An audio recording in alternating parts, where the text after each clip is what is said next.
Hello everyone, welcome back for another video. Today I have my Mesa build. Now I did a lot of experimenting with Mesa and uh, running Shadow Mesa with another Box. buddy of mine who's also testing her.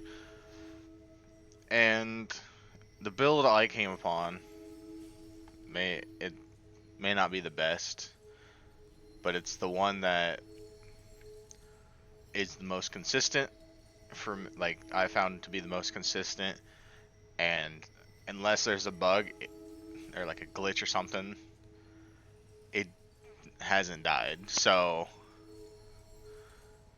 this is what I ended up on with growing power. On stat spec weapon, squad increases personal ability strength by 25% for 6 seconds. Amazing, right? The only augment I'm using is Mesa's Waltz for her peacemakers, so you can move around. You're not stuck in one spot, right? Just so you can roll out of the way of enemies and stuff. Uh, Streamline, of course, efficiency, because Operator, the system needs you. you need a Ready lot to of begin efficiency another for to mission? keep her peacemakers up. Even with that, it's 4.69 energy per second, 17 energy for the initial drain. Right, you want to keep her uh, peacemakers up as much as possible, and then of course keep up her first three abilities, which are first one I replaced with Roar. I see a lot of people replace it with Nourish, but at the same time, it's a juggling game of who you're playing with more often, because you come across so many players that have Roar and so many players that have Nourish. You can't really stack them, so it's just gonna be a dead slot if you're using or you're running with teammates that have those abilities. And the teammate I run with the most puts Nourish on all of his stuff, so I did Roar. There are other abilities you can use, but just get straight up damage, clearing enemies as fast as possible. Shooting gallery, um, pretty basic, extra damage to a random ally, and it just keeps switching, right? Shatter shield, this is a good survivability tool. Not, um, not like super impressive later on, but it does help. You max out at 95% damage reduction, pretty high, but still higher levels doesn't matter. You still get one shot. Uh, and then of course her peacemakers, her exalted weapon that has gotten the technical rework, just more stuff added, and I'll get to that in a second. Uh, Prime flow, just so I have a bigger energy pool to draw from, and I can keep popping my abilities without worrying too much, right? As for ability strength, of course, Augur Secrets, Narrow Minded, Power Drift, Transient Fortitude, and then Precision Intensify instead of Regular Intensify, because all we're really caring about is the Peacemakers. Keep those up, keep yourself alive. Simple as that. Prime Continuity increases duration. Duration is extremely important, right? Even though I got minus duration there, uh, I'm still at 224% ability duration. Basically, her 1 and 2 are over a minute long, and this is almost a minute long duration.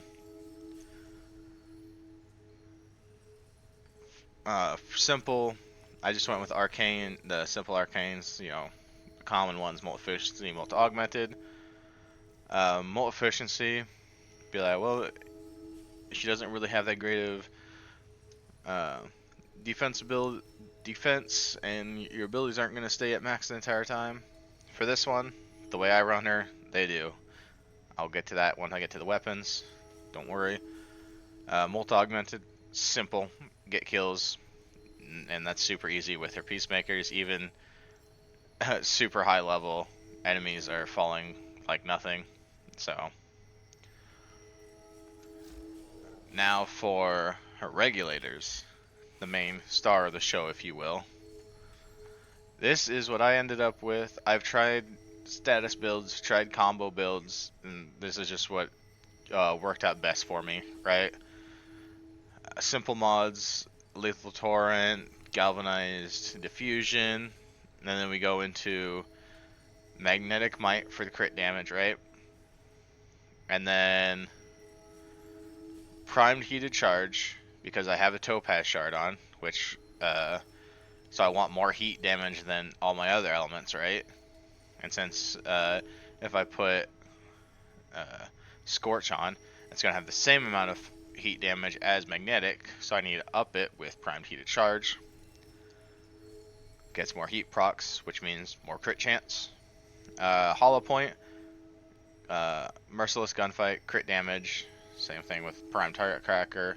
And creeping bullseye, 200% crit chance, minus spy rate, but that's not doesn't matter too much.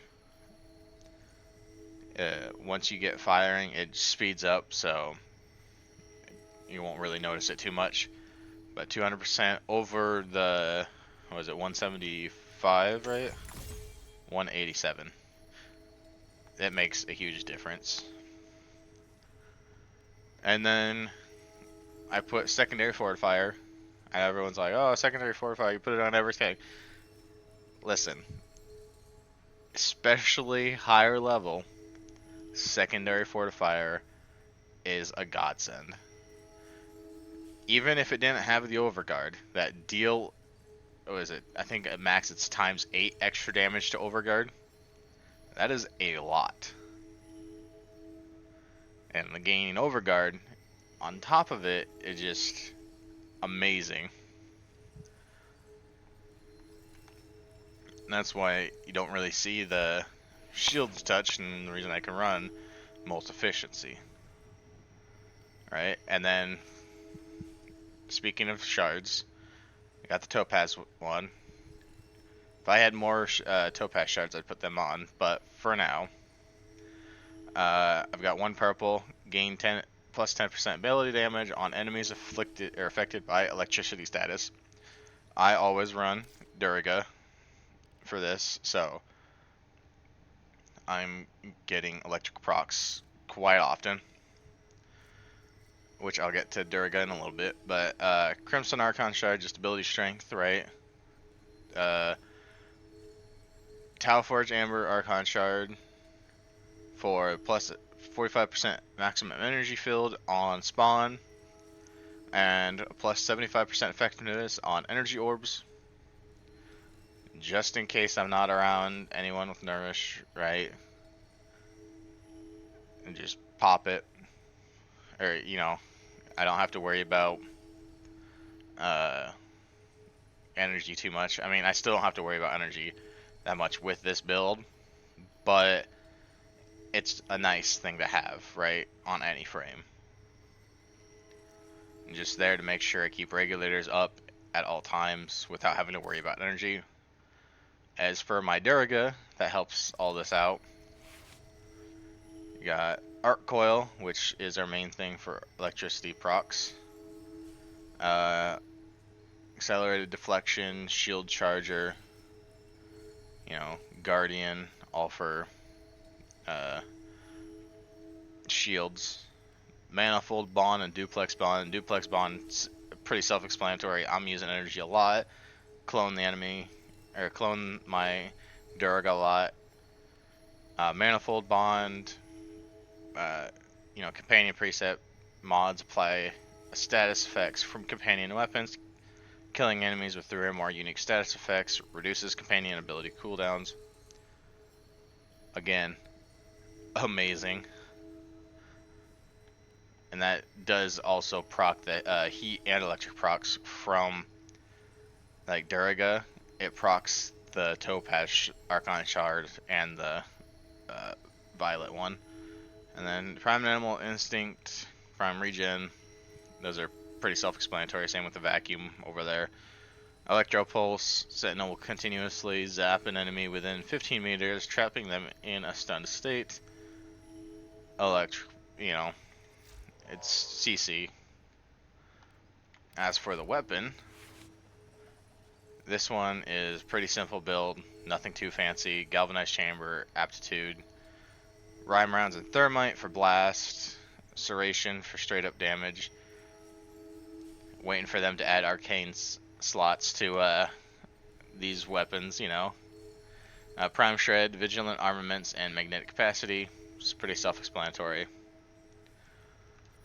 Very simple build, but very effective. Alright, so here in mission, right? Make sure my first 3 abilities are active, and then just pop my 4, and yeah, melts enemies, no problem. As you see, Durga splits, clones itself there. This is probably like the easiest way to get into Steel Path if you're struggling. Just high damage frames. And as you can see, Durga is just going to work over there. Status procs after status procs. Ready for a capsule. You don't want your efficiency too high because you do want that energy consumption for your sentinel or pet, whatever you're using. Hounds are a good option too. I just went with Durga because it's, you know, the one I have basically built up the most. See, my first 3 abilities are down, so back off a little bit and pop my other 3. I've delivered a life support capsule to the area. There's my overguard. Activating it. Stuck.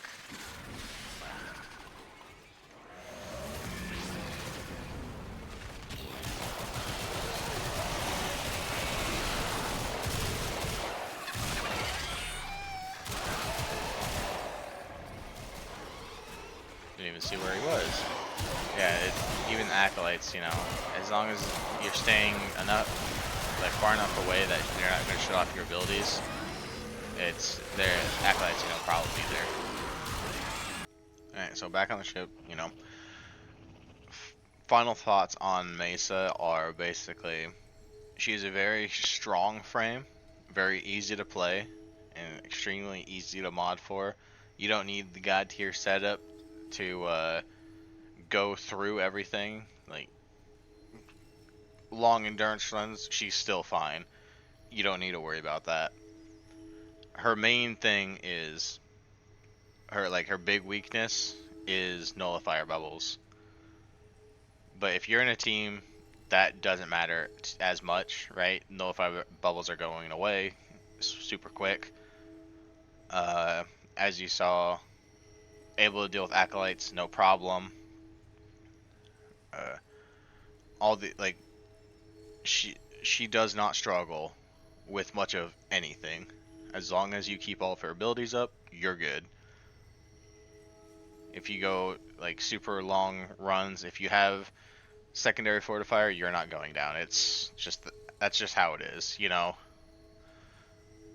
You can't rely on her shatter shield in endurance run. Like low level, yeah, sure, it's good, but and like high level, it does not matter.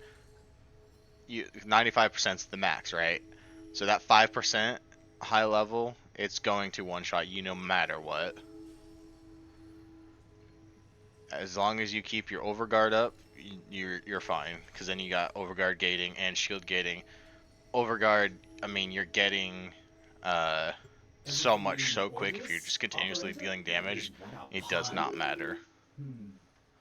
I will attempt to bypass this fault. And then yeah, Roar's acting as the universal faction mod on this, so that's why you don't see any faction mods on her regulators. All in all, good frame, fun to play, easy to get set up, you know, and hope you enjoy it.